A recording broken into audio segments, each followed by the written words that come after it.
नमस्कार दोस्तों, मैं सूरज कुमार।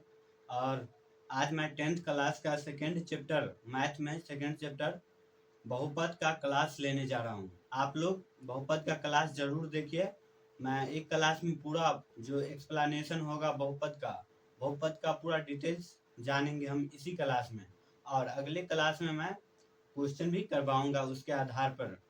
तो फिलहाल आज मैं उसके जितने भी परिभाषा है, जितने भी अ, जानकारी जानना है उस बहुपद को बनाने के लिए, वो आज इसी वीडियो में जानेंगे।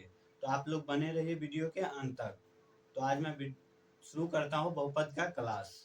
सबसे पहले बहुपद होता क्या है, तो डिफिनीशन इसका दे दे।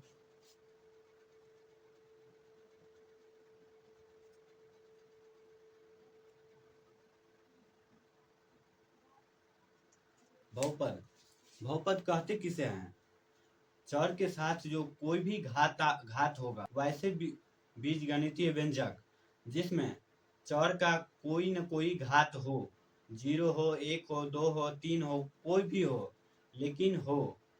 और एक बात ये भी है कि बहुपद में किसी का घात निगेटिव नहीं हो सकता है और न ही भिन्न के रूप में हो सकता है। ये कंडीशन आपको याद करना पड़ेगा। तो इसका डिफिनीशन लिखते हैं, चलिए। बहुपद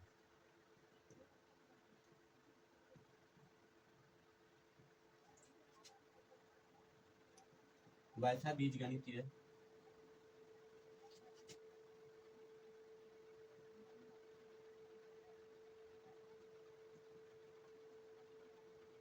व्यंजक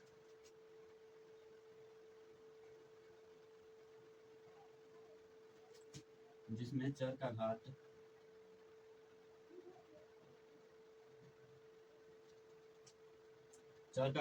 0, 1, 2, 3 अनंत तक कोई भी हो, उसे ही हम बहुपद कहते हैं, उसे हम बहुपद कहते हैं। तो आप लोगों के मन में ये उठ रहा होगा क्वेश्चन कि हम बहुपद समझ गए, लेकिन इसमें जो चर होता है, चर होता क्या है? तो सिंपली मैं बता दूं, चर उसे कहते हैं जिसका मान बदलता रहता है। जैसे x हो गया, y हो गया, z हो गया। x का मान कुछ भी हो सकता है, बदल सकता है। लेकिन ये जो अंक दिख रहा है 0, 1, 2, क्या 2 का मान भी बदलेगा, 3 का मान भी बदलेगा? कभी नहीं बदलेगा।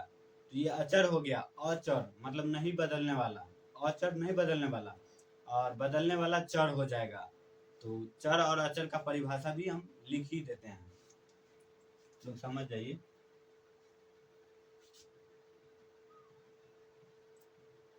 चर किसे कहते हैं?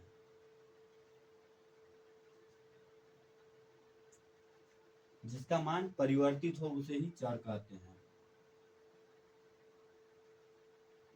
जिसका मान परिवर्तित हो,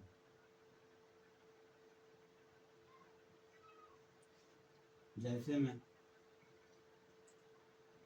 एक्स, वाई, जेड, ABCD जो मानना है जो ले सकते हैं।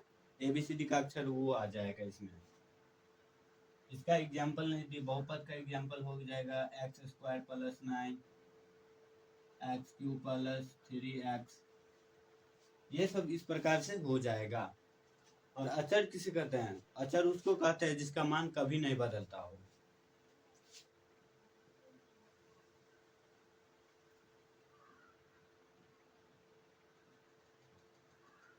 जिसका मान परिवर्तित न हो।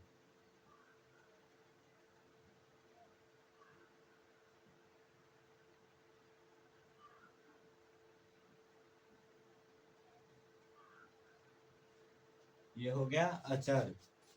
तो आप समझ गए बहुपद किसे कहते हैं, चर किसे कहते हैं, अचर किसे कहते हैं। तो हम अब अगला पॉइंट पर जाएंगे, बहुपद के प्रकार देखेंगे। उसके बाद हम जानेंगे बहुपद का घात क्या होता है। बहुपद का घात हम उसे कहते हैं। सॉरी, एक चीज आपको बताना रह गया। ये आपका हो गया बहुपद, लेकिन एक चीज जानिए, 1/2x + 3 ये कभी आपका बहुपद नहीं हो सकता है, क्योंकि इसका घात पावर में हो गया। 1/x का मतलब भिन्न में हो गया इसका घात। x का घात 1/2 2, ये कभी इम्पॉसिबल नहीं है।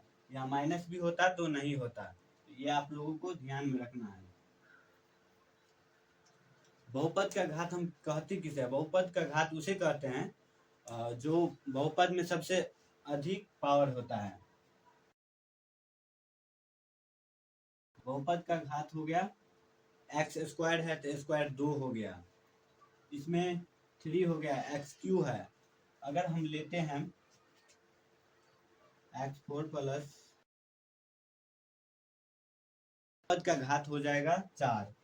अधिकतम घात हमको लेना है, बहुपद का घात आपको बोलेगा तो अधिकतम घात लेना है, तो इसका आंसर 4 हो जाएगा। तो बहुपद का घात भी आप समझ गए। अब बहुपद का द्विघात बहुपद, त्रिघात बहुपद और भी होता है, लेकिन त्रिघात बहुत तक पढ़ना है। 10th में बस इतना ही एलिजिबल होता है, इससे आगे पढ़ना 12th में है। अब हम जानेंगे बहुपद के प्रकार। बहुपद के प्रकार होते हैं रैखिक बहुपद, द्विघात बहुपद, त्रिघात बहुपद तक हमको पढ़ना है। तो हेडिंग देते हैं बहुपद के प्रकार।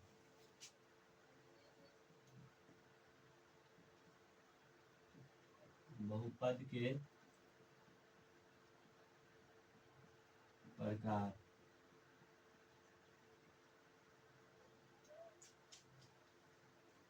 तो पहला रैखिक बहुपद समझते हैं हम।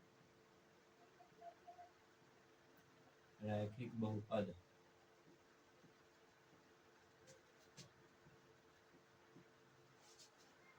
रैखिक बहुपद कहते किसे है? रैखिक बहुपद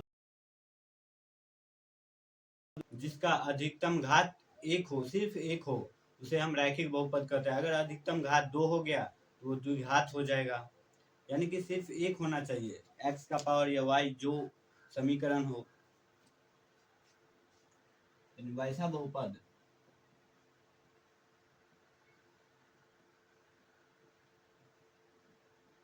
जिसका अधिकतम घात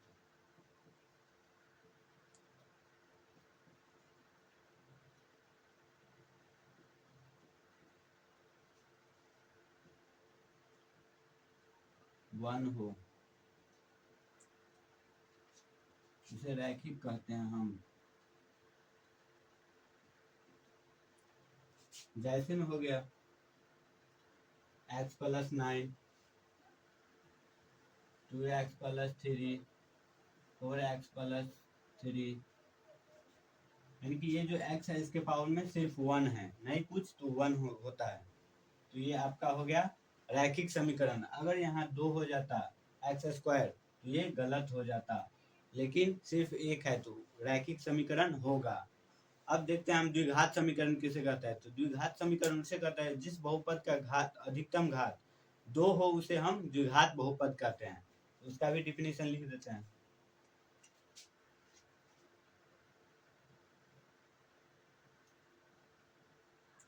द्विघात बहुपद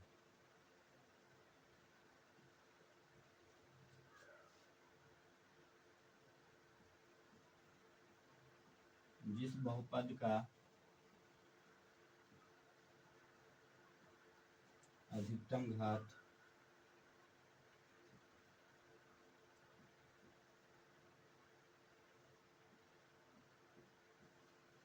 2 हो, उसे हम द्विघात बहुपद कहते हैं। द्विघात बहुपद उसे कहते हैं जिस बहुपद का घात अधिकतम 2 हो। तो 2 हो तो इसका एग्जाम्पल हो जाएगा x square x plus 9, x square plus 2x, 4x square plus 3।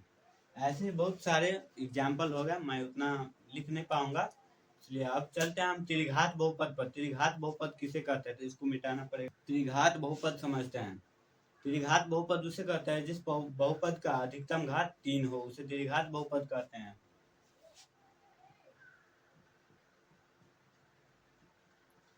त्रिघात बहुपद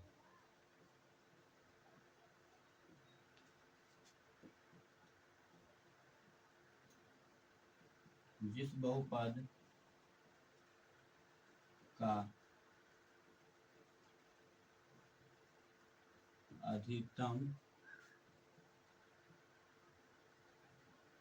घात 3 हो। एग्जाम्पल में हो गया आपको x³ plus 3x³ plus 4x³ plus x² plus 3x इत्यादि हो गया। बहुत सारे एग्जाम्पल होगा। तो मैंने बहुपद का विश्लेषण कर दिया। इसका टाइप कितने थे? रैखिक बहुपद, द्विघात बहुपद, त्रिघात बहुपद। अब हम चलेंगे बहुपद का शून्यक क्या होता है। बहुपद का शून्यक हम उसे कहते हैं, मतलब शून्यक वो वैल्यू होता है जो बहुपद में रख देने पर उसका मान 0 हो जाता है।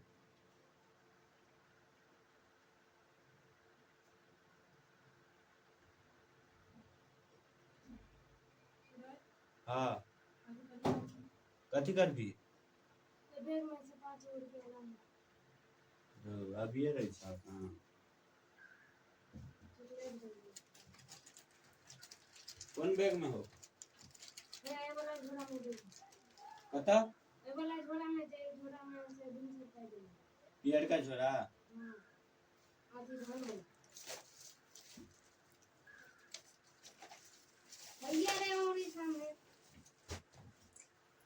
वही में से कल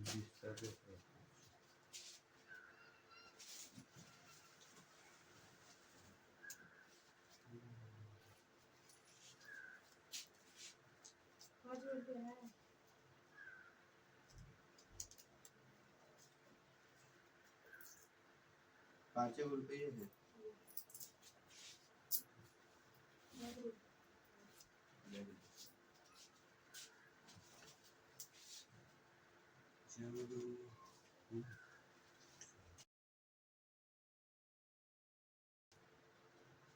तो आप लोग समझ गए कि शून्य 0 हो जाता है। जैसे कि इसमें x है तो उस वैल्यू को रख देने पर 0 आ जाएगा x का मान। मतलब संतुष्टि करने में बहुपद ही 0 आ जाएगा। पूरा बहुपद x का वो मान बैठाएंगे जिससे कि बहुपद हमारा 0 हो जाएगा। तो शून्यक भी इसका डिफिनीशन देते हैं। बहुपद के शून्यक हेडिंग।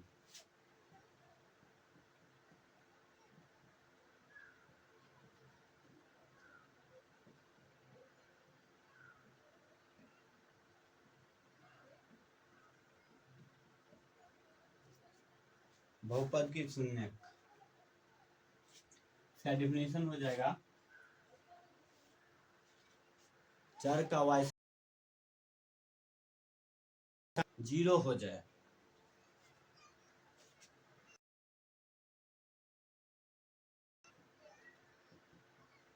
वैसा मान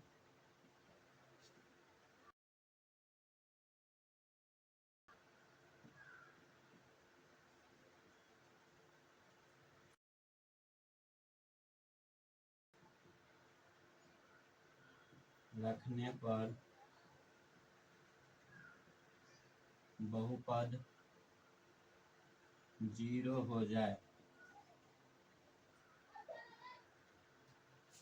चर का वैसा मान जिसे बहुपद में रख देने पर वो बहुपद 0 के बराबर आ जाए। जैसे हम एग्जाम्पल दिखाते हैं। मान लीजिए हमारा बहुपद है x² प्लस 3।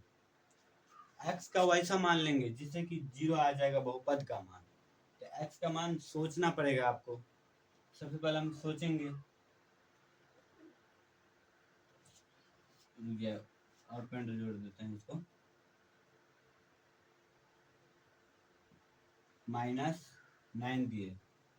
आप सिंपल से आप सोच सकते हैं। इसको सोचना है तो x का मान 3 लीजिए। 3 का स्क्वायर 9 -9 बराबर 0। यानी कि x का मान आप कितना लिए थे? x का मान 3 लिए थे। ये आपका शून्यक हो गया। इसे ही हम शून्यक कहते हैं। ये हो गया शून्यक आपका।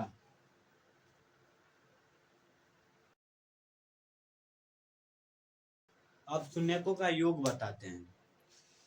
द्विघात बहुपद के लिए शून्यकों का योग अलग होता है, त्रिघात बहुपद के लिए अलग होता है। आपको त्रिघात बहुपद तक ही पढ़ना है। तो हम बताते हैं द्विघात बहुपद का शून्य।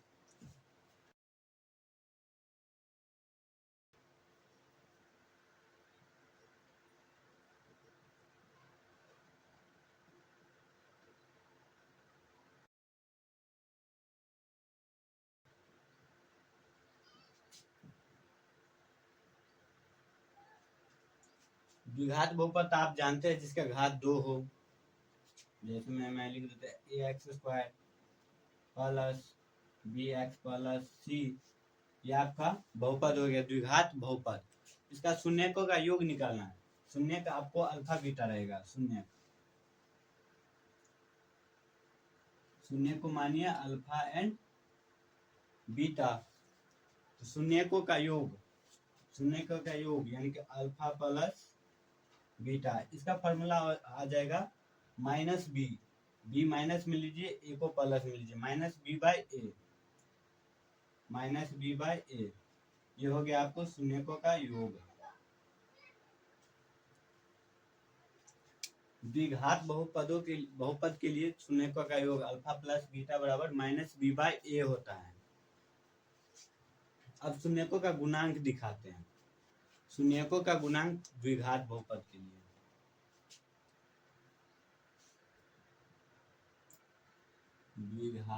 लिए, शून्यकों का गुणांक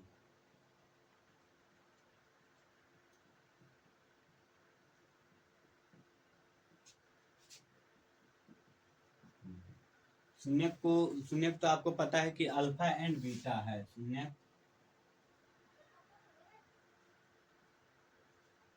अल्फा एंड बीटा। तो गुणांक बोल रहा है यानी कि ये दोनों का गुना करिए, अल्फा बीटा हो जाएगा। अल्फा गुने बीटा। बहुपद भी आपको पता है क्या है। बहुपद a x square plus b x plus c. Alpha into beta यानी कि शून्यकों का गुणांक, इसका फॉर्मूला आ जाएगा सी बाय ए। सी लेना है ऊपर में, इसके बाद नीचे में ए लेना है, सी बाय ए। ये आपका फॉर्मूला हो गया। अल्फा इंटू बीटा बराबर सी बाय ए। ये तो आपका द्विघात बहुपद के लिए हो गया। अब त्रिघात बहुपद के लिए आपको जानना है शून्यकों का योग और शून्यकों का गुणांक। त्रिघात के लिए देखिए,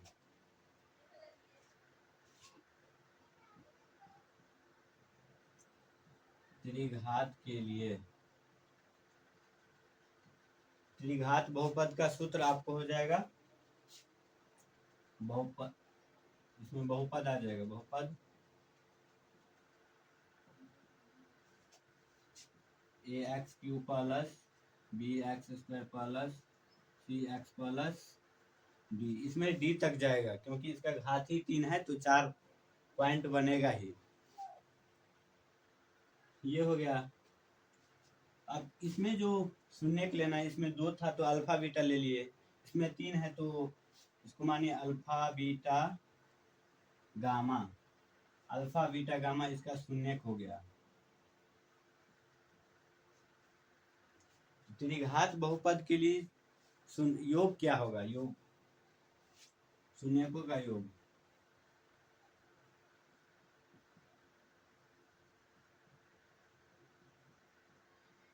शून्यकों का योग मतलब alpha plus beta plus gamma.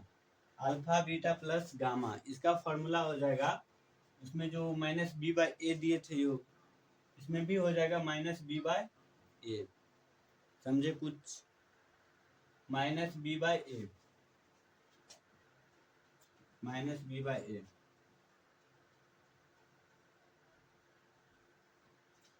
इसमें एक एक्स्ट्रा फॉर्मूला आ जाएगा, 2 करके गुणनफल का योग।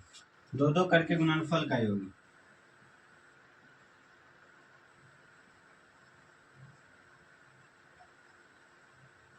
दो गुणनफल का योग यानी कि alpha into beta plus beta into gamma plus gamma into alpha. इसका फॉर्मूला हो जाएगा C/A। उसमें गुणनफल का था C/A, लेकिन इसमें C/A हो जाएगा, दो दो करके गुणनफल का योग। ये भी एक फॉर्मूला हो गया। इससे भी एक और फॉर्मूला आता है, तीनों का गुणनफल alpha into beta into gamma. वो भी मैं दिखा रहा हूँ त्रिघात के लिए।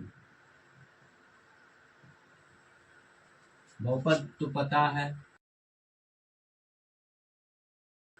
ax³ plus bx² plus cx plus d। शून्य भी पता है, अल्फा बीटा एंड गामा।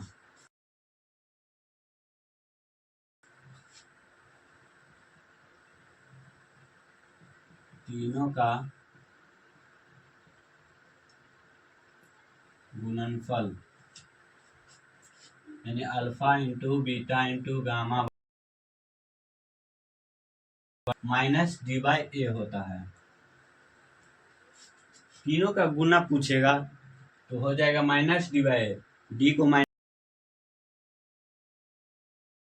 तो आपका ये था शून्यक। बहुपद का शून्यक आप लोग विस्तृत रूप में जान लिए। शून्यक कैसे निकालेंगे, मतलब एक बहुपद है तो उसका शून्यक केवल एक होगा।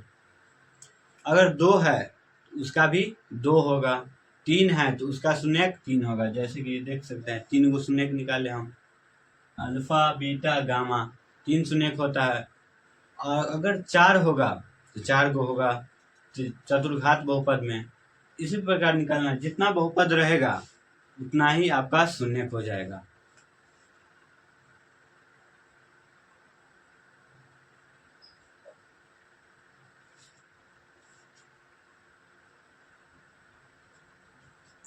तो आपको बहुपद का क्लास कैसा लगा? अगर अच्छा लगा तो एक सब्सक्राइब जरूर कीजिए ताकि हम भी आगे बढ़े।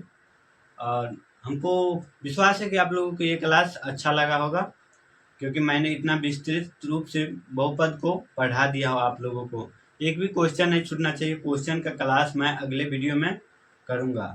पूरे चैप्टर का क्वेश्चन आपको करा दूंगा। तो आप लोग प्लीज़ एक फॉलो ज़रूर कर लीजिए, हमारा भी मेहनत होता है। तो मिलते हैं अगले वीडियो में अगले क्लास के साथ। तब तक के लिए बाय, जय हिंद।